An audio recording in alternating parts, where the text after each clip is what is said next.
Olá pessoal, nesse vídeo eu vou tentar falar um pouco sobre a teoria de resposta ao item, né?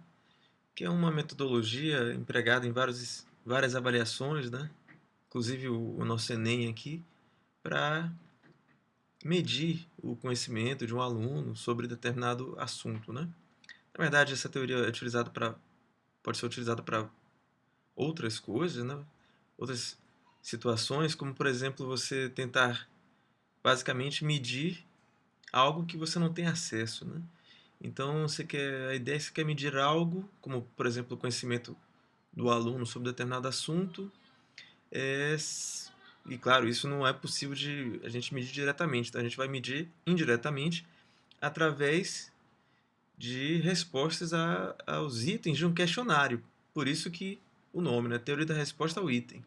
Então a ideia é que você vai tentar medir algo através dos itens de um questionário. Então, para simplificar a nossa exposição aqui, eu vou assumir que a gente tem um questionário com 10 questões de múltipla escolha, ABCDE, né?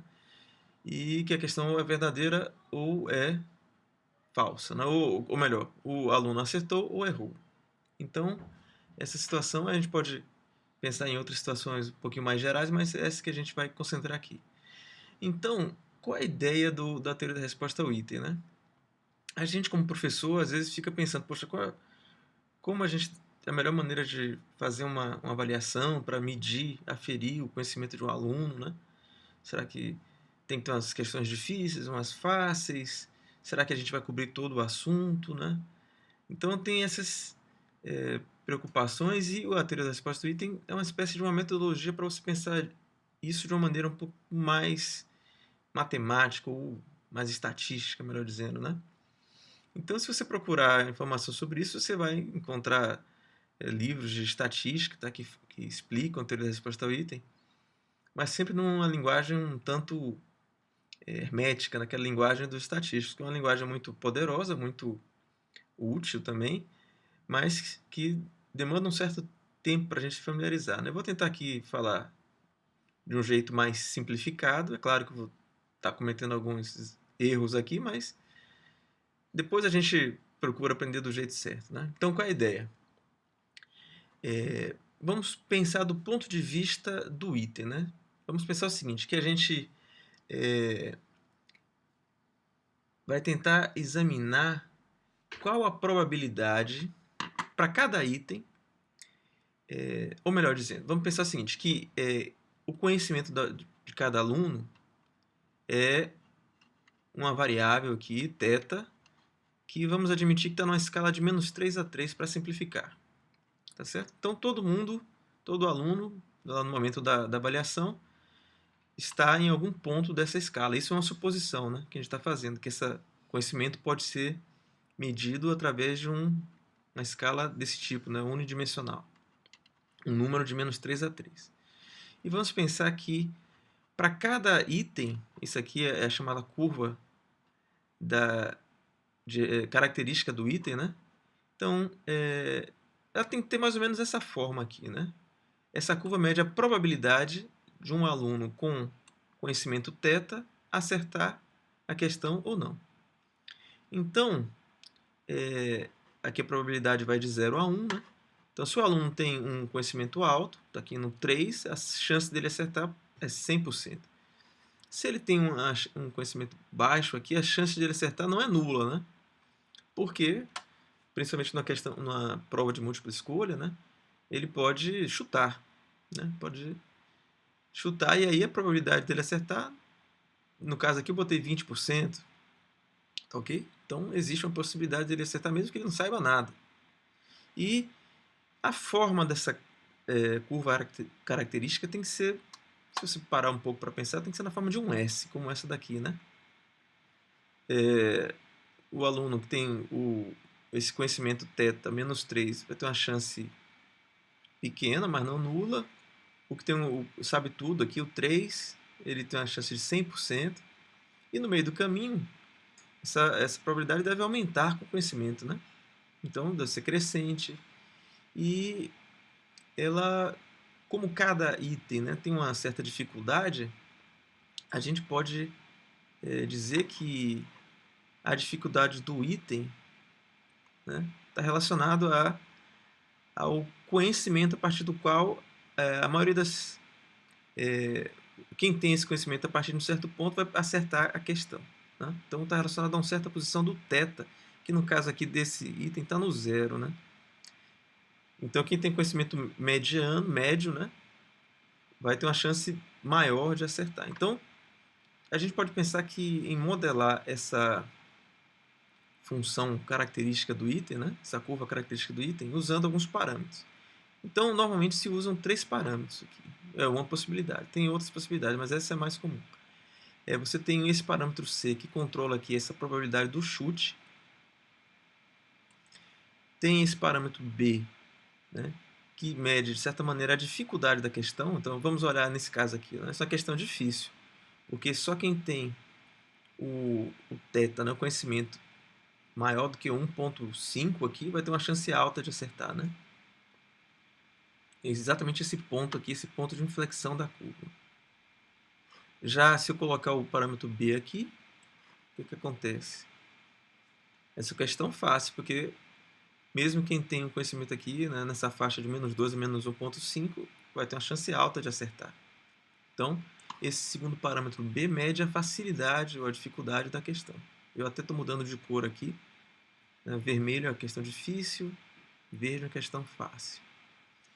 E a gente tem ainda um terceiro parâmetro, que é o A, que mede a inclinação, né, dessa curva aqui no ponto de inflexão. Isso, de certa maneira, mede a capacidade discriminatória da questão. Né? Ou seja, uma questão que tem uma inclinação muito íngreme, ela separa bem aqueles que sabem e os que não sabem. Né? Já uma inclinação um pouco mais leve, como essa de cá, né? Você tem toda uma gradação aqui que alguns acertam, outros erram, então ela não discrimina bem, não separa bem os que sabem dos que não sabem. Então, você poderia encontrar várias funções que satisfazem essas propriedades, são modeladas por parâmetros como esse, né? Mas uma bastante usada é essa função aqui, né? Que mede a probabilidade de um aluno, né, no caso aqui da gente, com conhecimento θ, entre menos 3 e 3, dele acertar o item I.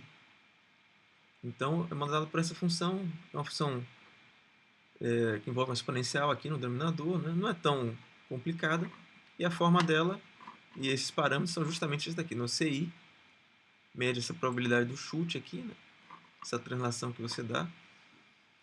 O B é uma translação aqui, né? Que vai dar a dificuldade, e o A, que dá a capacidade de discriminação, né? A inclinação aqui da curva característica no ponto aqui de inflexão. Então, beleza.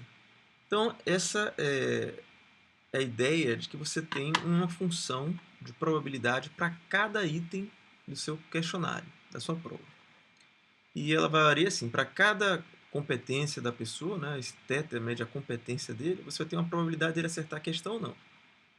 Bom, aí você pode estar pensando, mas como é que a gente vai descobrir esses valores de A, B e C? Tá. Isso é uma outra questão. Vamos inicialmente supor que você, de alguma maneira, para cada questão você saiba esses valores A, B, C, tá certo? Vamos supor. Eu vou primeiro me concentrar no seguinte, olha, eu tenho aqui essa planilha, né? Eu tenho as questões de 1 a 10 e tenho os valores dos parâmetros A, B e C para cada uma das questões. Então, digamos que você já tinha isso no banco de dados, já tinha esses valores para as questões, né? Porque, por exemplo, questões como o Enem funcionam assim, né? Você tem um banco de questões. Então, vamos supor que no banco de questões esteja lá guardado também, estejam guardados esses parâmetros, os valores dos parâmetros, A, B e C. Então, para cada questão, você tem a curva aqui, que mede a probabilidade de alguém com a competência θ acertar a questão. Né? Beleza. Então, vamos pensar o seguinte agora. Como é que eu posso atribuir uma nota a alguém que teve essa sequência de acertos aqui. Então, essa coluna E da planilha está dizendo assim, olha, a pessoa, o aluno, ele acertou a questão 1, acertou a questão 2, 3, 4, né? Onde tem 1 ele acertou, onde tem 0 ele errou. Então, ele errou a sexta e a sétima, e acertou a oitava, a nona e a décima.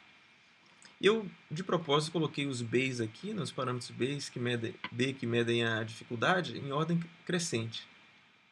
Então, você tem aqui, eu estou plotando agora aqui, né, a curva característica de cada item para esses valores aqui, A, B e C.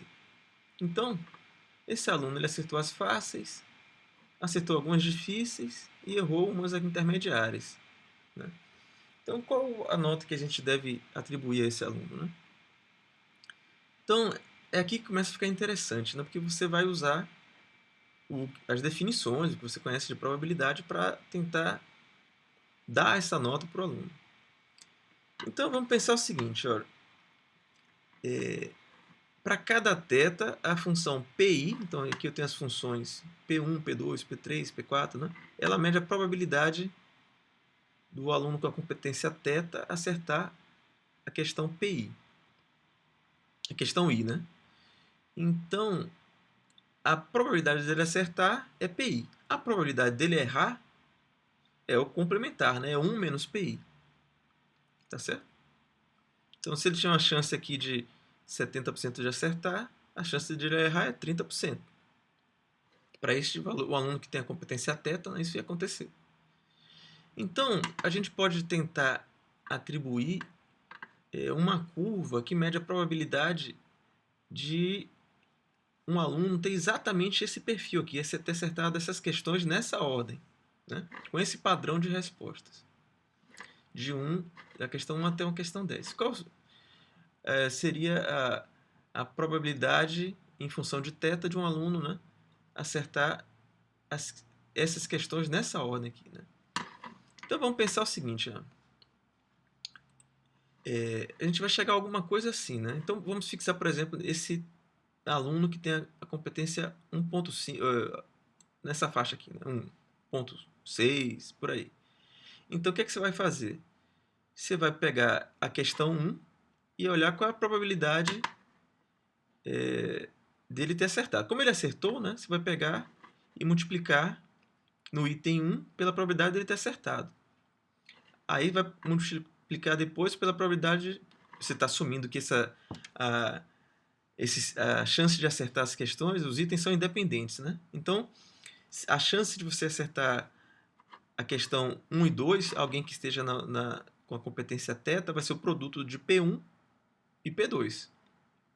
Então, a chance de acertar a questão 1, 2 e 3 é o produto da probabilidade de P1, P2 e P3. E assim por diante. Quando chega na questão 6, aqui no caso ele errou. Então você vai multiplicar pela probabilidade dele ter errado. Tá ok? E aí, a função de probabilidade para essa resposta que ele deu, né, para alguém de competência θ ter dado a resposta R nessa sequência aqui de uns e zeros, vai ser dado por essa curva aqui, né? É o produto das probabilidades de acertar, a questão caso ele tenha acertado, vezes pelas a probabilidade dele ter errado, né? De 1 menos π θ, caso ele tenha errado. Aí a gente obtém uma curva como essa aqui. Na verdade, essa curva eu dei uma mudança de escala aqui para ela ficar visível junto com as outras curvas, né? Mas isso é um detalhe. Então essa curva, o que é que ela está medindo, né? Para cada θ, ela está dando a chance de alguém com a competência θ ter acertado essas questões nessa ordem, ter dado esse padrão de resposta. Tá? Então, a gente tem uma curva que para cada competência dá a chance de alguém com essa competência ter acertado as questões nessa ordem, ou errado, né, nesse padrão de resposta, ter tido esse padrão de resposta. Então, vamos pensar assim, qual seria a competência mais provável de ter respondido o questionário neste padrão? Ora, aqui tem probabilidade mais alta. Então, provavelmente, quer dizer, a chance maior, né? Qual é o teta, qual é a pessoa com a competência teta que tem mais chance de ter acertado as questões nesse padrão? Aqui tem a maior probabilidade, é o máximo dessa função aqui, né? Desta função. Então a gente vai maximizar essa função, descobrir qual é o valor de θ que maximiza, e esse aqui é o θ que é mais provável de ter respondido o questionário naquele padrão de resposta. Então, para todo mundo que respondeu dessa maneira, com esse padrão, a gente vai atribuir a nota a ele este valor de θ aqui, o θ que maximiza essa função. Então é assim que a nota do Enem é calculada, por exemplo, né? Você tem as várias questões, cada questão tem a sua, então tem aqui as várias curvas características de cada questão. O aluno pode ter acertado ou errado a questão, aí você monta essa curva aqui, né, que é o produto das probabilidades caso ele tenha acertado e do complemento, né, caso ele tenha errado. E aí você vai para esta curva aqui, para todo mundo que teve aquele padrão de resposta, você vai encontrar a mesma curva e você vai atribuir a mesma nota, que é o valor máximo da probabilidade, ou seja, aquela competência que tem maior chance de ter respondido aquele padrão. Ok? Então é assim que a nota do Enem é calculada. Sacaram? Bem interessante, né? Uma coisa bem matemática, bem formal, né? A gente tem uns... A gente pode tentar brincar aqui, né? Então, por exemplo, nesse caso, ele acertou fáceis, errou umas médias e acertou umas difíceis. Então, a nota ficou aqui. Se ele tivesse acertado... Vou mudar aqui o valor, né? A nota dele já aumentou, né? O máximo já está por aqui assim. Então, o valor da nota dele já aumentou. Se ele acertar tudo, logicamente, o máximo vai ficar aqui no 3, né? E se ele... Tá, vamos pensar que ele acertou todas as difíceis, mas errou uma bem fácil. A nota dele já cai drasticamente, né? Então, é por isso que no Enem, né, não basta só você contar quantas questões você acertou. Depende também do grau de dificuldade da questão que você errou, né? Se você errou uma questão fácil, isso diminui bastante a sua nota por essa razão que a gente está vendo aqui, né? Então, pode ser uma coisa drástica, mas é assim que funciona, tá? Então, tem várias coisas que a gente poderia falar aqui sobre... Vamos botar uma situação mais plausível, né? Ele errou aqui essa de cá, que era uma difícil também. Então, a nota dele diminuiu um pouco, não é mais 3, mas ainda está lá, 2 e tanto. Ok? Então, é assim que a nota do Enem é calculada, por exemplo. Mas aí a gente pode voltar para o problema, né? Eu tinha mencionado, ora, eu falei, suponha que a gente conheça os parâmetros, né? A, B e C de cada item, né? Mas na prática a gente não tem isso, né? Na prática a gente tem que inferir, né? Estimar, usando a linguagem estatística, estimar esses valores de A, B e C. Então, como é que isso pode ser feito, né? Vamos pensar o seguinte. No primeiro caso, eu assumi que a gente conhecia os A, B e C para cada item e a gente calculou a nota do aluno para esse padrão de resposta, né? Agora vamos pensar ao contrário. Vamos supor que a gente conheça a competência de todas as pessoas que estão fazendo a prova. É uma suposição, tá? Vamos supor que a gente conheça as competências de todo mundo. Então, vamos tentar agora, dado que a gente conhece as competências, calcular os valores de A, B e C para cada item. Então, como é que a gente pode fazer isso? Deixa eu apagar aqui. Então, vamos pensar o seguinte. A gente pode montar para cada item, né? A gente pode agrupar as pessoas que têm as mesmas competências próximas. Então, eu vou pegar aqui a faixa de competências e dividir aqui, no caso, eu acho que em 24 partes, tá certo? Acho que foi isso que eu fiz aqui. Dividir em 24 partes. E aí, vou agrupar todo mundo que tem a mesma faixa aqui, né? Em 24 faixas. A gente vai montar um histograma.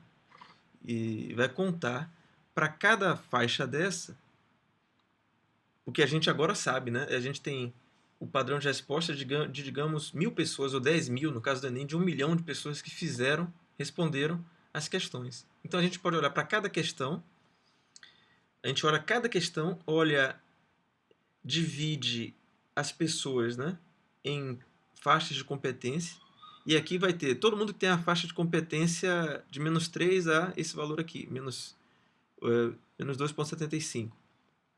Vamos colocar todo mundo que está aqui e vamos ver quantas pessoas desse grupo acertaram. Né? Vai dar uma porcentagem de 0 até 1 e a gente vai marcar aqui. Vai montar esse histograma para cada faixa. A gente vai obter uma curva assim. Então a gente faz isso para cada item e tenta achar os parâmetros B que se ajustam melhor ao histograma. Isso é bem simples. Já existem métodos estatísticos para fazer isso, né? Vocês podem lembrar de coisas tipo mínimos quadrados, embora não seja o mínimo quadrado que seja usado nesse caso, né? Mas a gente poderia pensar que isso não é um problema difícil, é um problema fácil. Você encontrar os parâmetros de ABC para este modelo aqui que se adequam melhor aos dados. Então você faz isso para cada questão e acha os valores de A, B e C. Tá? Então, aí a gente tem aquele problema do ovo e da galinha. Né? No primeiro caso, a gente sabia o A, B e C e calculou os tetas. Agora a gente sabe os tetas, assume que a gente conhece os tetas dos alunos e tenta descobrir o A, B e C. Então, os algoritmos para resolver esse problema, né, fazem isso. Eles começam com alguma estimativa, quer dizer, tem vários, mas uma maneira seria essa. Né? Você pode, por exemplo, pegar as próprias notas, os scores dos alunos, né, a soma dos pontos aqui e usar isso como um chute inicial para o teta. Aí, a partir desse chute inicial, você acha o A, B e C para cada item. Aí, depois, para esses A, B e C, você tenta achar os tetas dos alunos e vai num processo aí iterativo até que você encontra tanto as competências dos alunos quanto os A, B e C das questões, né? Os parâmetros A, B e C das questões. Então, essa é uma maneira, não estou dizendo que é a maneira que é feita, deve ter maneiras melhores de fazer isso, mas é assim mais ou menos que a gente pode equacionar esse problema. Então, é assim que funciona a teoria da resposta ao item. Né? Então, resumindo, para cada item de um questionário, você tem uma função característica do item, e ela é controlada por vários parâmetros. Aqui é a dificuldade, a chance do acertar no chute, né? A capacidade discriminatória do item. E aí você, com isso, você consegue atribuir uma nota para o aluno com base, né, no produto das probabilidades aqui, dele acertar ou errar. E aí você pega o valor máximo e atribui a nota dele, vai ser essa. Tá certo? E no final das contas você cai num problema matemático aí para estimar esses valores do A, B e C e das competências teta de cada aluno. Então essa é a ideia, espero que vocês tenham gostado.